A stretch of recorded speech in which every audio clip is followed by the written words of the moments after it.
एका mobile recharge दुकानातून सुरू झालेली ओळख आणि त्यानंतर सुरू झाला लाखोंच्या ब्लॅकमेलिंगचा थरारक खेळ।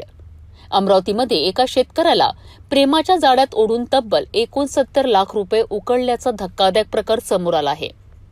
या प्रकरणात एका पती पत्नीविरुद्ध नांदगावपेठ पोलिसात गुन्हा दाखल करण्यात आलाय। सुरुवात झाली होती अवघ्या 10,000 रुपयांच्या उसनवारीने। मोबाईल रिचार्ज दुकानात ओळख झाली आणि त्यानंतर संबंधित महिला शेतकऱ्याच्या संपर्कात आली। हळूहळू विश्वास वाढवण्यात आला आणि गोड बोलण्यातून जवळीक वाढली आणि मग सुरू झाला ब्लॅकमेलिंगचा खरा खेळ। तक्रारीनुसार महिलेने शेतकऱ्याला आपल्या मायाजाळात ओढले आणि त्यानंतर बलात्काराच्या गुन्ह्यात अडकविण्याची भीती दाखवत लाखो रुपये उकळले गेले। पोलीस तपासात या शेतकऱ्यांनी आरोपी महिलेला लाखो रुपयांचे धनादेश दिल्याचे समोर आले आहे। तसंच तुमची जिंदगी बर्बाद करून टाकू अशा धमक्या दिल्या जात असल्याचाही आरोप करण्यात आला आहे। या घटनेमुळे परिसरात मोठी खळबळ उडाली असून पोलीस आता आर्थिक व्यवहार, फोन कॉल्स आणि इतर पुरावे तपासित आहेत।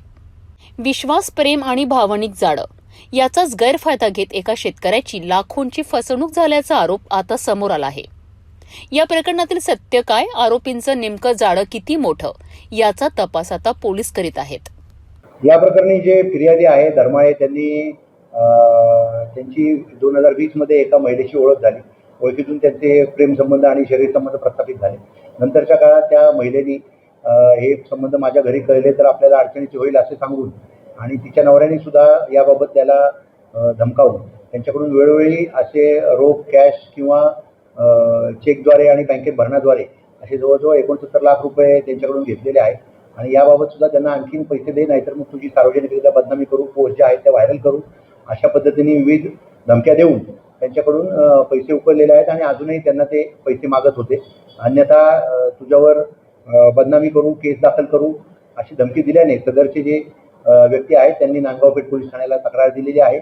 या प्रकरणी संबंधित पती पत्नीवर गुन्हा दाखल करण्यात आलेला असून पुढील तपास नांदगावपेठ पोलीस ठाण्याचे अधिकारी करत आहेत।